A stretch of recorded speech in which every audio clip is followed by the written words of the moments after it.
Yo, yo, yo, what's going on, you guys? It's your boy 3 Stacks in this thing, baby. Representing Team Kings of Games, and today, it's finally reached its perfect form, bro. This is like Frieza reaching his final form, man. It's not over. The journey's never over with this deck, but I feel that I've definitely gotten to where I've been trying to get.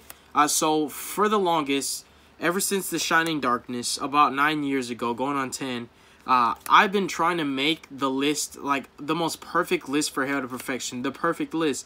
I've been trying to make a list that can basically make sure that my play gets uninterrupted.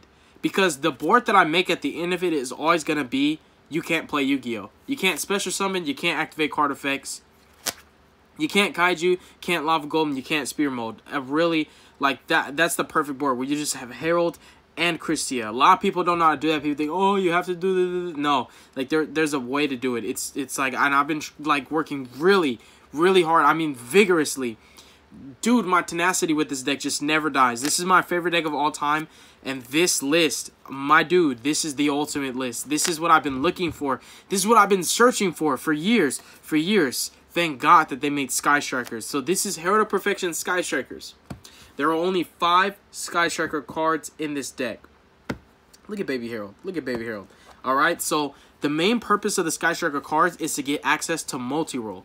With multi-roll, if I'm able to resolve multi-roll, every power play that I activate cannot be interrupted except for a draw on resolution. So if my opponent does not have a draw, I will win the duel. So you guys, this deck is insane. I'll show you guys test hands at the end of it. Let me fix my camera. There we go. So I'll show you guys test hands at the end of it because, you know, there's I don't know who could hate on this deck, but there's always going to be haters. Test hands just show you that, yes, it is exactly as good as I say it is. And no, I'm not overhyping it. No, it's not a bad deck. Yes, it's not topping YCS's, but that's because nobody's playing it. The deck can't top unless anybody plays it, and I can't be the only Herald player. So let's hop into the main deck, you guys. This is the best deck. It's the best deck, bro. It's the best deck. Seriously, it has the best turn 1 boards you've ever seen. Alright, so we're starting off the man, the myth, the legend. Look at my map. Look at my map, bro. Who is that? That's him, bro. He's sitting on Sovereignty, and he has Scepter in his hand. Archlord Christia is bowing down before him. Powered Angel Valkyria is acknowledging you are head and shoulders above all the fairies. You are the king, and this is his holy temple. This map, this was my idea to have it custom made this way. This is my boy right here. Me and Herald, we've been through a lot together, and he's had my back.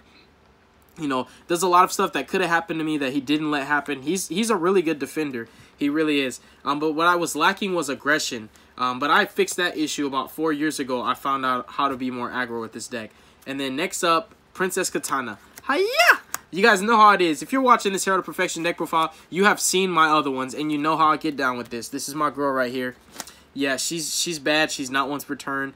She searches any light fairy. That's how you can innovate with this deck so much, because there's so many good light fairies with good and also great effects. And the fact that you can play any of them in this deck because of her is what makes the variations possible. She is what makes the variations possible.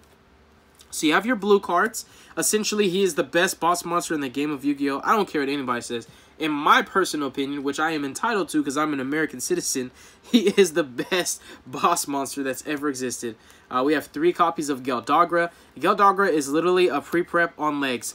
I will count how many +1s this deck has right now. So we have 3, 6, 9. Eva counts. 10, 13, 16. Oh, 19, 22. And yeah, that's it. 22 +1s.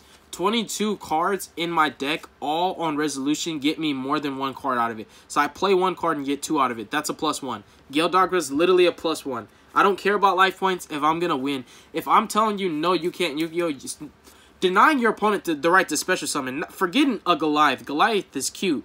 Christia is a boss. Christia wins games. Denying your opponent from the ability to play Yu-Gi-Oh! Like, from special summoning is already good enough. Most decks, like, okay, you have to open what? Impermanence. Or, like, you have to open, like, in Widow Anchor or something like that. But the thing is, when you have Christia sitting right next to the king, Herald of Perfection, you can't out the Christia, and you can't out the Herald because he protects himself. You literally have to have a Solemn Strike, because when it's only Herald Christia, no Kaiju, no Lava Golem, no Spear Mode. Hello, somebody. Are you catching my drift? Geldargra makes that possible. Every hand I see Geldargra in normally results in multiple Heralds. Now, to solve the issue of leaving little Geldargra on the field without any protection, when you open with Engage, you can go for multi-roll. You literally get to normal Geldargra, use his effect, play it off, and then multi-roll him away so that he's no longer on the field, so that your opponent can't just try to attack into him. And when you drop the Crissia, you prevent yourself from being attacked directly with Hayate, so you alleviate that problem as well. You mitigate that. Also, other hands with Geldargra, you can make the Crissia and the Herald possible, because what you do is you tribute this in a level 4, banish the Herald's ritual spell to add the level 4 back, and you summon Herald by tributing this, so that way you don't have Geldargra, Crissia, and Herald. You just have Crissia and Herald, just those two. You do that to play around Spear Mode so that nothing can break your board except for a Spell Speed 3 effect, which is the only things that Herald can't respond to. Next up, we have 3 copies of Handy Manny. This is my boy right here. Yeah, I was happy when he came out, because back in the day, I was playing Sinjus and Sonic Birds, bro. Sinjus and Sonic Birds, alright? Sinjus and Sonic... Hello, somebody. Sinjus and Sonic Birds. It was that serious. But Manju is just universally better. I've played Sinju in the past. I've done Tides of the Brethren builds. I've, like, virtually done so many things with this deck. He's the bread and butter. Your normal summons matter, but also you got to play a lot of normal summons in this deck, because every hand you need to see a normal summon. Any other normal summons are fodder. That's what people don't understand. They're like, oh, I don't think you should play more than 6 normal summons. Are they fairies? Are they fairies? That's the question. So if they're fairies, they can be used for negation ammunition, correct? That's all that matters. What matters most is which one you pick when you open multiples. If I have a hand with Geldargra and I have stick but not chair, I go for Gel. If I have a hand between Manju and I have stick but not chair, I go for Manju. You only go for stick when it's either your only normal summon or when you have a way to get access to the chair as well. And this package I like to call the Staff and the Throne. They got reprinted, but they were cheap anyways. So we didn't even need that. But hey, all my budget Herald players, now you really need to get in the game, because these are reprinted. But Staff and Throne, the bread and butter of the deck, enabling going second a lot easier. There's a really awesome Summon Sorceress combo you can do with these. I'll show you that in the end of the profile. I'll finally share my goo, you guys. And also, if you guys think that this deck can't do anything, guess what? Herald Extra Link. I did Extra Links with this deck. One card combo and 2 card combo. With the variant that I was doing, I could Extra Link with 1 Venus. 1 Venus. That's bonkers. Look it up on my channels. Herald Extra Link. This deck can do anything, okay? We have Eva. Eva's the GOAT. Eva's the sack. Eva's incredible, okay? This chick is bad. Boy or girl, whatever it is, it's amazing. This card is insane. This is how you out-resource the best decks. You have Eva and 3 other cards in your hand. You have 6 negates. You don't want to use Eva last, because if you discard, then discard Eva, attempt to resolve its effect, and they Ash Blossom you, they can come back off of 1 engage. Riding on that 1 engage, they can come back. But if you discard 2 fairies to negate, and then discard an Eva, Eva can resolve its effect while you still have other fairies so that you can negate the Ash Blossom. Because if they try to Ash this, you do want to negate this, because this gets you 2 fairies. So I'll swap 1 fairy for 2 any day. And then we have Petite Angel and Egg. These are the best targets you can play. If you're playing Eva in this deck, don't play... Like, Cali Effect, I really had to roast him, and I had to get on him for that. He was playing Herald of Perfection. He was using the level 2 Heralds. Those are out of style. You don't play those. This is the only Herald that matters in your main deck. This is the only Herald that matters in your extra deck. These are the only Heralds that you play. You don't play any of the other Heralds. And really, all Heralds do is tell you no.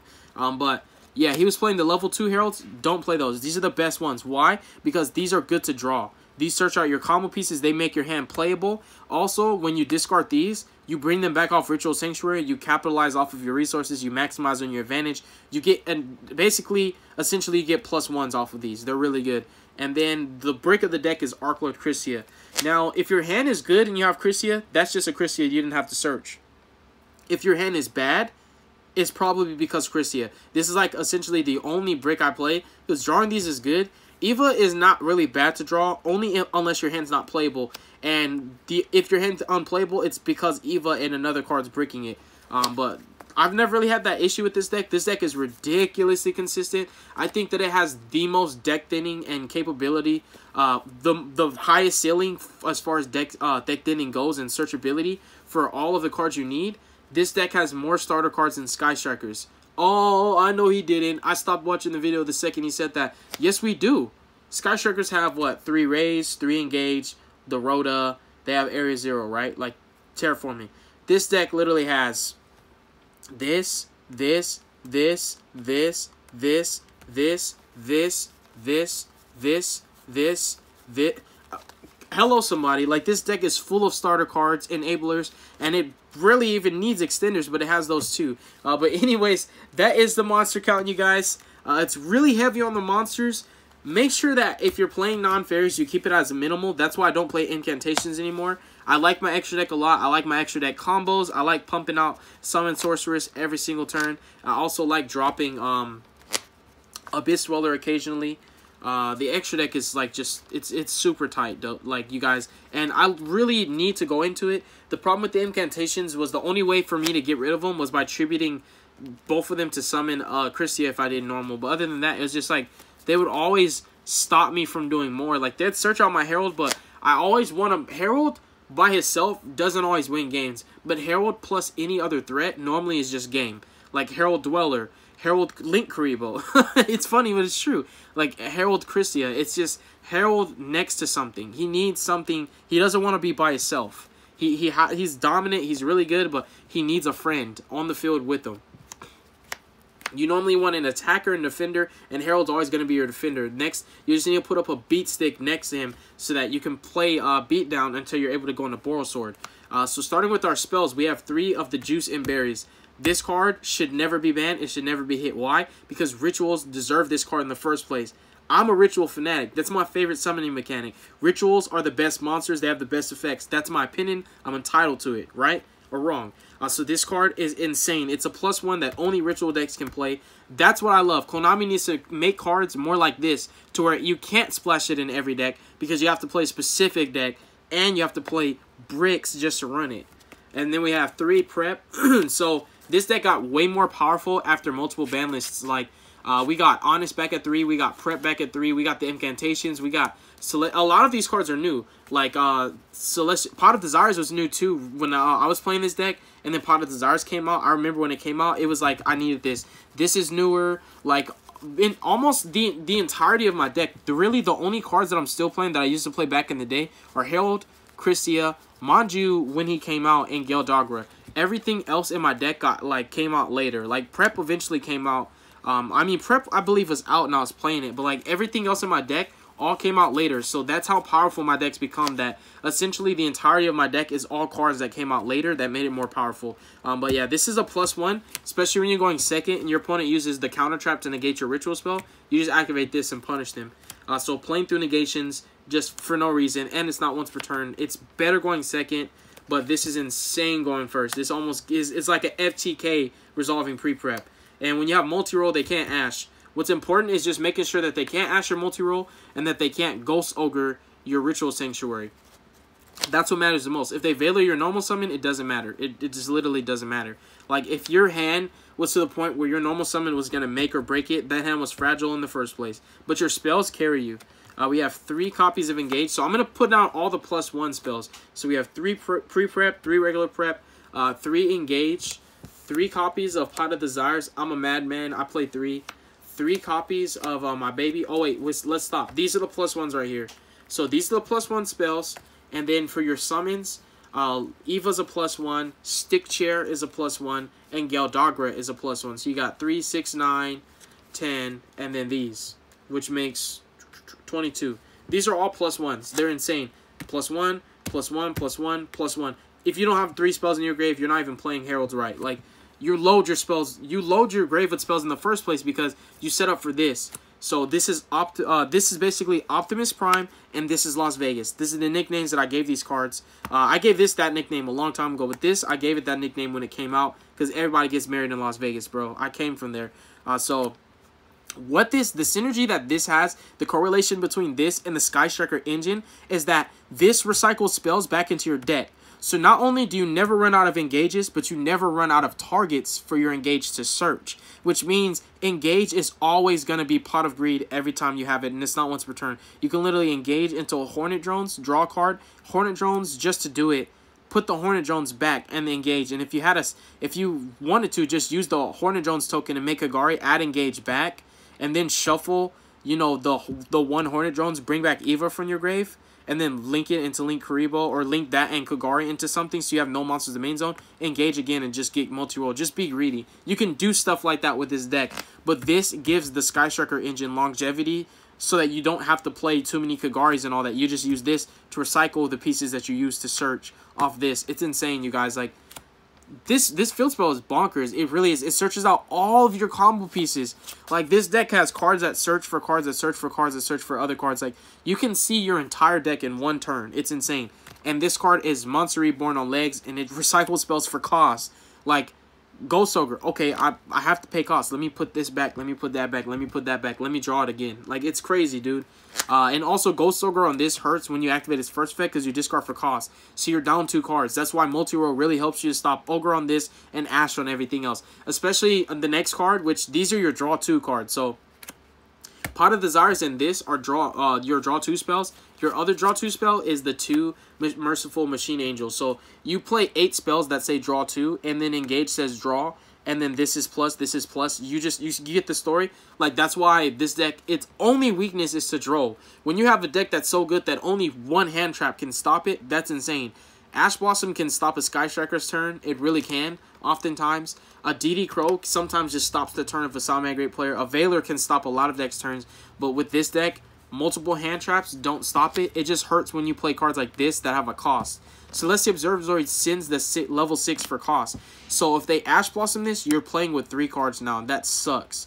Because even if you make Herald, you're going to barely have any negates unless one of your other cards was a +1. So multi-roll protects this, and multi-roll protects this. Multi-roll protects your pot, and make sure that everything happens. And then this card also says draw 2 and fix your hand. I drew a 1-up that I didn't want. I have 2 copies of Geldagra. I drew too many of my, you know, like, for example, my targets for Eva. Or I drew another spell that's hard once per turn that I already activated. You draw 2, put a card from your hand to the bottom of your deck, and then you resolve Benton because you have to tribute Benton in order to resolve this. So it's insane. You do your full combo first, and then you resolve this just to get more fairies. Also, games 2 and 3, these cards, this, and this, let you just virtually see your entire side deck. You have a very high probability of seeing your side deck because these all draw, and Stick Chair also draws, and Engage draws too. You have a lot of draw power and a lot of searching. This deck is really fun when you play it, and it's one of those decks that has a toolbox to get you access to everything you need. There's nothing there. You won't have a problem with not seeing your engine pieces. And then also, outside of the draw 2 cards, these are all insane. We have 3 extra Foolish Burial. Really important that your opponent cannot respond to this because you have to pay half for cost. You can only activate it once per turn. So if they negate the activation of it, you can activate it again.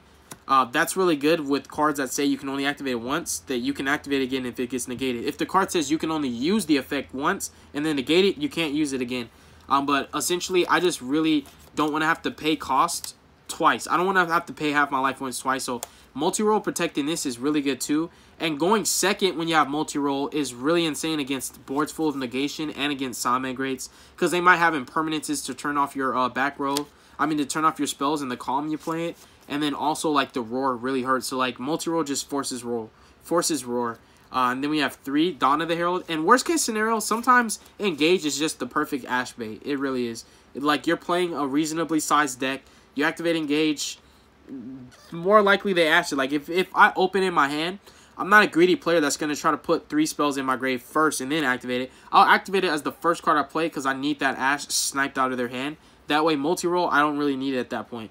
And then 3 copies of Dawn. So this is essentially the most important spell in your deck. You need it because if you can't make Herald, the deck falls apart. It really does. Herald is just, that's what the deck's all about. The name of the deck is Herald of Perfection. Next up, our targets for Engage are 1 Hornet Drones. Hornet Drones makes Reaper before your normal summon. Reaper before your normal summon is Summon Sorceress and some. Because now you can make Abyss Dweller by just dropping, like, for example, like a Scepter, and then just targeting it and bring out another level 4 so that you can make your Dweller. Also, multi-roll helps you for your combos with Scepter, because in test hands, like in practicing with it, I would normal Scepter, use this effect to search Sovereignty, and then use multi-roll to send it to the graveyard, and then later on in that same turn, loading my grave with spells, I would activate Ritual Sanctuary to bring him back from the graveyard and trigger the Sovereignty that I searched that same exact turn. So there's a lot of cool synergy that this has with the stick chair combo, where you can basically do stick chair with having neither stick nor chair and only searching the stick and then just triggering the chair by bringing the stick back off your field spell. It's insane. This also can do that. So yeah, this deck is really, really explosive. It's really powerful. It has a very high ceiling. It has very great potential for being competitive. The only thing that's holding this deck back is people not playing it. That's it. It has everything it needs. It doesn't need any more support, even though it's getting more. It doesn't need it. It has everything that it needs. What's holding this deck back is the fact that I'm one of the only Herald of Perfection players that I know that take the deck serious. There might be people that play for fun or just to be a troll, but I take this deck seriously. Now for our extra deck, our Baby Heralds. These are essential for Extra Foolish Burial and Gale Dogra. And then, when you have to go second and your opponent flips so there can only be one, that's the main floodgate that hurts the deck. Summon limit is to a degree, because you can just establish a Herald under summon limit, and you can just drop a Herald, and if you need to, just drop a Herald and like normal summon a Manju. But if they summon limit while you have a Gale Dogra, you can send this and clear it anyway. So this is just there for those problem cards. Helps you to go second. I used to play 2, but extra deck got really tight. Now for the links, we have Kagari and Link Kuriboh for the link 1s. And we have link 2s being Hippo Shinigen, Ripodocus, and also Phoenix. I could only fit one link 2 Nightmare. I felt that this was the best one. Cerberus doesn't solve a lot of the problems that Phoenix does. Phoenix is really for the specific back row that can hurt you. More or less, it's going to be like Floodgates and also baiting Roars, which is really imperative. So that's for the link 2s. There are combos where you use Stick Chair to go into Deltaros or Ouroboros and you pop him and then draw and then use his effect to get another Fairy from grave to hand. That way you go +3, which is really crazy. Like, this deck can actually have you at a point where you have 9 cards in hand and they're all fairies, and you literally just have to discard 3 during end phase because you can't do anything else, because you've done all the summoning and extending that you can do, and you just got too much resources out of your deck. And then for the 1 link 3, we have 1 summon sword, and for the only link 4 I play, it's Borosword. Now, Borosword is really important for this deck because I can turn 1 set up to stop you from playing Yu-Gi-Oh! And what I need is to end the duel as quickly as I possibly can. So I'll take my Summon Sorceress and my Link Kuriboh, and I will special summon from my grave the Eva that I dropped off Summon Sorceress combo from Ritual Sanctuary. Then I'll normal summon for turn. I'll make Borosword. I'll switch Herald to attack position, and I'll go for the kill. The only time you can't do that is when you have Christia. But if you have Christia, you're just playing beat down until the very end. And every turn, you just normal summon one other Scepter or a Manju just to put more damage on board so that they can't try to stall you out by just setting one. So yeah, these are really important, you guys. And then next up, XYZs. So this is for the Star Seraphs, and this, I play Diamond still because I think Diamond is an incredible card. It's really good against Orcas and Burning Abyss and like Light Sworns and Sky Strikers and Salamangreats, just denying you the right to send cards from your deck to your graveyard, and negating dark effects is just really good. And if a card would be added from the grave to the hand, it's banished. Like, this card has so many good effects. It's just like a floodgate for the meta, and sitting next to Herald is so good in the matchups where it's relevant. And then the 1 rank 4 that I chose, because I only had space for 1, was Dweller. Dweller covers a lot more of the playing field than any other rank 4 can. Alright, now for the side deck. Tulancias, it's searchable. It stops Thunder Dragon's turn. That's my worst matchup if they drop a Colossus. Their negates don't hurt, it's the Colossus. So we really need to see this. It's a light fairy, so you can search it. If I play against Thunder Dragons, when I get to go first, I'll side in one of these and I'll search it out off of Benton, and then I can use this, and this will make sure that I don't have to negate a lot of cards that they play. 3 Phantasme, I just need to see my engine cards, so this it's there for the draw power. I don't care about negating targeting effects because Herald does everything that I already need to do for negations. This is just a body on board that allows me to draw into my combo pieces and make Ripodocus before I normal summon. And then 3 Evenly Matched. This deck does not have to OTK. I can simplify the game state with 1 card like this, and I can literally drop a Herald and I can negate every follow-up that you try to make. So it's really imperative for Sky Strikers, and also really good against Salamangreats because their follow-ups are in their grave and you can negate all of them. Or if you want to, just make a Dweller, and then really Herald only has to negate their spells and traps. 3 Red Reboot, we're just really not trying to lose the back row decks, like seriously. And then 4 Kaijus, because typically a lot of Thunder Dragon players are ending on one Colossus because they use 2 of their Colossus to make an XYZ summon. So because of that, you can Kaiju 1 Colossus and you can play Yu-Gi-Oh! There's not a lot of Thunder Dragon players that are just playing Thunder Dragons the way they really should be played. So because of that, I can play Kaijus and get away with it instead of sacrificing my normal summon for spear modes. Now, in the hands, when you have evenly in Kaijus, it's even better if they have multiple Colossus. Or, like, if they have, like, you know, for example, like double Colossus and, like, Skull Dread. You can evenly them. They'll keep the Colossus, you Kaiju it, and you play Yu-Gi-Oh! The side deck, this is not my real side deck. My side deck is actually a secret. I would do the test ends on a separate video because this one's already 25 minutes in. But thank you guys so much for watching my deck profile. This is my favorite deck. I love it a lot. And this, when I go to Worlds this year, this is what I'm taking. This is the deck I'm taking. Like, I would never, ever give any other deck that kind of respect. As much as I love my other decks, this deck just tops them all. Like, I just can't shake the euphoria and the passion I have for this deck. It never goes away. It never dies down. My love for this deck only grows more and more and more. God bless you guys. Make good choices. Don't hurt your brain cells. Stay tuned for future content. You folks have a beautiful day. Stay positive, all right? Definitely, you guys. I've got a lot of stuff planned. Just know that my hands are full. There's a lot that I have to do, and I can only do so much when I get off work, and it sucks that I have to work a lot, but it is what it is, you guys. You guys definitely will be hearing from me soon. I've got a lot of deck profiles I need to do and a lot of decks that I need to build. Peace out, yo.